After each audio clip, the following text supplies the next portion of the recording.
Let's get this right from the start. You think you're the good one, the responsible one, the strong one who keeps it all together, for everyone.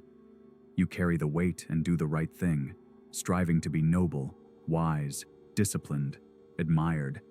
But deep down, something isn't right.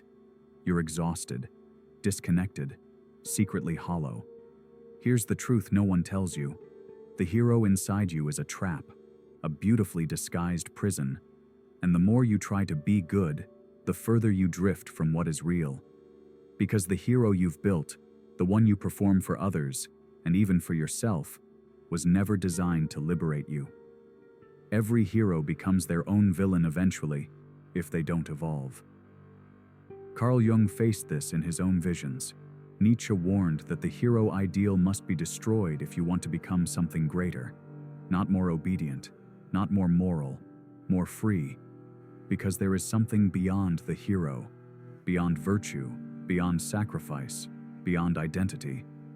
And this essay will take you there, not through easy answers, but through a descent. The only question is, will you survive the fall? The world applauds the hero, the one who sacrifices, the one who saves, the one who smiles while holding the collapsing scaffolding of everyone else's lives. You became that hero. Maybe not publicly, but in the private theater of your life, you cast yourself in that role. The strong friend, the dutiful son, the partner who always understands, the person who always keeps it together, no matter the storm. And at first, it worked. You were praised, admired, needed. But over time, the cracks started to show. You began to feel distant from yourself, disconnected from your wants, your anger, your instincts, as if some part of you had been placed into exile, sacrificed on the altar of becoming the good one. This is where Jung's shadow enters. He believed that every identity you create, especially noble ones, casts a shadow, and the brighter the mask, the darker the shadow it hides. The persona is that which in reality one is not, but which oneself and others think one is. Carl Jung. In other words, the hero is not your soul. The hero is your strategy. A strategy you formed early on, when you realized being loved often meant being needed, that safety came from obedience, that worth came from usefulness. But that role was never designed to be the whole truth of you. It was just what kept you safe when you didn't know who you were allowed to be. So you wore it long enough that it hardened. It fused with your ego. And now, when something inside you screams for freedom, you mistake it for failure. You silence it, because you believe your only worth is in holding the mask. But here's the secret. The hero is not you. It's who you became when you were too afraid to be real. And until you see that clearly, until you realize that your own virtue has become a cage, you will never meet the self that lives underneath. The one who doesn't care about applause. The one who doesn't need to be needed. The one who is not performing goodness, but embodying truth. And that self? He's buried deep beneath the ruins of the hero.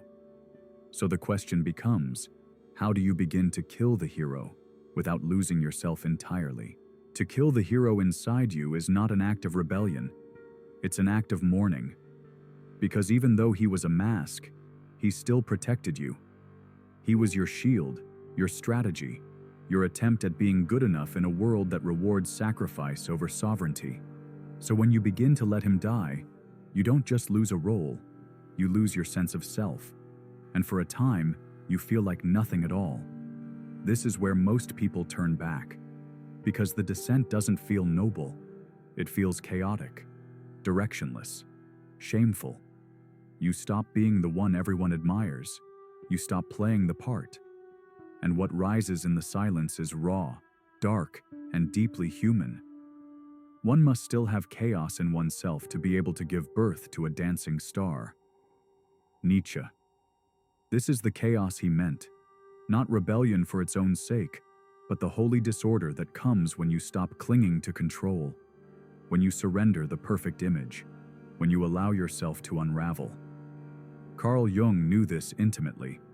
In his Red Book, He writes of confronting a vision of the hero, not as a figure to admire, but one that had to be slain. He saw that clinging to the hero ideal blocked the path to individuation, the process of becoming whole. Because you cannot become whole while rejecting the parts of yourself that don't fit the myth. So you descend into the shadow, into the unmet needs, the disowned anger, the sexual hunger, the rage at being used. You let the hero burn, and in the ashes, you begin to see fragments of someone else. Someone not built to be good, but to be real. Beneath the hero's ashes, something stirs. Not a god, not a guide, but a beast. Not because it is evil, but because it is untamed. The hero tried to cage it, tried to dress it in ideals, in morality, in applause. But it always waited beneath the surface. It is not interested in being loved. It is interested in being whole.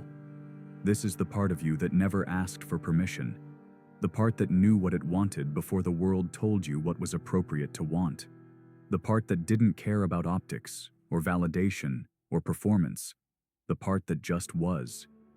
Nietzsche called it the Dionysian impulse, wild, instinctive, sacred chaos, the pulse of life that exists before control. Carl Jung saw it in the shadow, the parts of the self you exiled because they were too much, too raw, too dangerous to be shown. But they were never destroyed, only buried. And now, with the hero gone, you come face to face with what you once feared becoming. It doesn't smile, it doesn't perform. It stares at you, wordless, waiting to see if you will reject it again. This is the moment that breaks most people, because you realize that the strength you disowned, the hunger, the anger, the erotic energy, the fire, was never the problem. It was only your refusal to carry it consciously. You thought you had to choose, be good or be whole, be admired or be real, be safe or be powerful. But this is the turning point. You don't become whole by pretending the beast doesn't exist. You become whole by walking into its cave, lighting a candle, and sitting with it long enough to learn its language.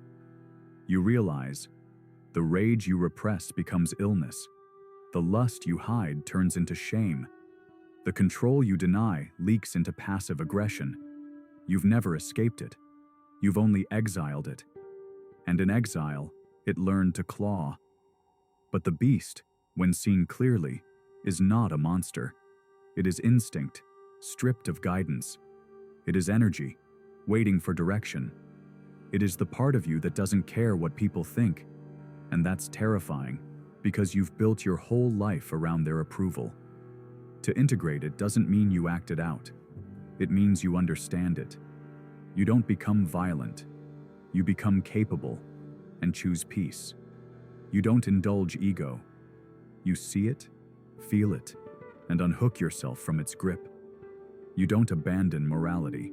You replace performance with presence. This is what Jung meant by holding the tension of opposites. The self isn't clean, it's complete. And if you try to kill the beast to remain good, you will only become more fragmented, more haunted, more secretly cruel. But if you make the beast conscious, you become free. After the hero falls and the beast is named, there is a strange silence. Not the silence of emptiness, but of space. A blank page, eerie in its honesty. And the question that arises is not what now, but rather, who? Because when you strip away the hero narrative, when you stop trying to prove your worth, save the world, or play the morally perfect part, you find something beneath it. Not an answer, but a presence. A version of you that isn't loud, isn't proud, isn't built, but simply is. And it's there, in that fragile quiet, that the real work begins. This is where Nietzsche's Übermensch emerges, not as a grand performer, but as one who creates values not inherited from the herd, but discovered within. Not morality from religion, not goals from parents, not meaning from ideology, but something authentically authored. This is the figure who no longer reacts, but responds, no longer performs, but expresses, no longer manipulates approval, but moves with inner rhythm. This is the part of you that doesn't need to kill your shadow, because it has made a home for it. It doesn't need to dominate others, because it has mastered itself. It doesn't fear contradiction, because it knows that truth often speaks in paradox. Carl Jung called this process individuation, the full integration of the conscious and unconscious, light and dark, order and chaos. And it doesn't happen through discipline or striving. It happens through dissent, through honesty, through the willingness to lose everything that was never really you. The tragedy? Most people never get here, because they never let the hero die. They're still trying to impress their father, still chasing an image of success built by strangers, still clinging to spiritual perfection as a substitute for self-worth. But the truth is this: you were never meant to be a symbol. You were meant to be a soul. And that soul isn't clean. It isn't branded. It isn't curated for likes or legacy. It's full of contradiction, chaos, hunger, love, grief, genius, animal, God. And to meet that version of yourself, not in theory, but in reality, is to enter a realm beyond morality, beyond ideology, beyond the mask. It's freedom, but not the loud kind, not the kind that posts or performs, the kind that lives differently, walks differently, feels differently, the kind that no longer needs to escape, because nothing is chasing it anymore. You thought the goal was to become the hero, to be disciplined, admirable, morally correct, but now you know, the hero was a survival mask. It kept you from the descent. It kept you from your beast. It kept you from yourself. And so, you let it burn. But here's the truth no one tells you. You do not rise from the ashes as a monster. You rise as something far more dangerous, a sovereign, because you didn't slay the beast. You met it. You looked your impulses in the eye, rage, lust, cruelty, pride, and said, I see you. I know what you want, but you are not my master. This is what Carl Jung meant when he warned, until you make the unconscious conscious, it will direct your life, and you will call it fate. You didn't destroy your shadow. You stopped letting it act from the dark. You stopped letting your purity perform control while your ego leaked through the cracks. And now, you can choose. That is the power of integration. Not to be clean, but to be clear. Not to be perfect, but to be whole. Because repression doesn't purify, it poisons. It creates judgment, projection, manipulation, and worst of all, unconscious self-betrayal. But ownership transforms. A man who once fantasized about control doesn't become a tyrant. He becomes a leader with compassion, because he knows what unexamined power does. A woman who once longed to seduce for validation doesn't become a manipulator. She becomes an artist of presence, because she understands how attention moves the soul. And those who once sought goodness as approval now pursue truth as freedom. That's what this journey is. Not the death of the hero, not the rule of the beast, but the birth of the sovereign.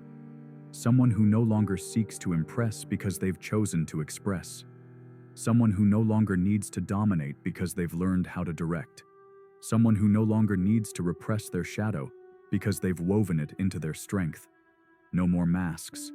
No more prisons made of praise.